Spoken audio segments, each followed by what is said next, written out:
ഇഡ്ഡലി വല്ല ഓർഡർ ചെയ്താ? ഇല്ല. എന്നാ അങ്ങോട്ട് നോക്കൂ.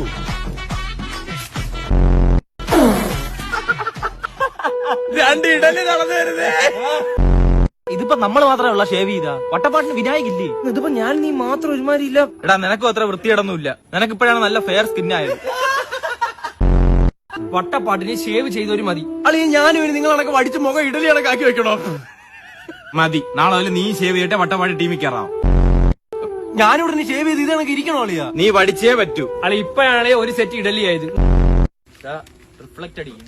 അല്ല സൂര്യന്റെ വെട്ടേ നിന്റെ മുഖത്തടിച്ച് എന്റെ കണ്ണി റിഫ്ലക്ട് അടിക്കുന്നെന്ന്. ആണോ?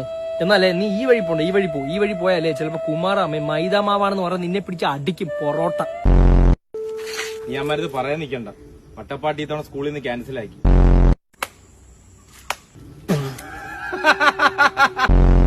ലുക്ക് വൈസ് ആണെങ്കിൽ ഞാൻ മണവാളൻ ആവുന്നതായിരിക്കും ബെറ്റർ കേട്ടോ. നിനക്ക് ലുക്കാ, നീ ചേട്ട കണക്കാണ് ഇരിക്കുന്നത്. അപ്പൊ നീ ഒന്നിട്ട് എന്നെ ഇങ്ങനെ ഓരോന്ന് പറഞ്ഞ് വിഷമിപ്പിക്കുന്ന ഞാൻ ഇതൊക്കെ ഓർത്ത് രാത്രി കരയും. നിനക്ക് അതറിയോ? നീ തേങ്ങയാവളിയാ തേങ്ങ.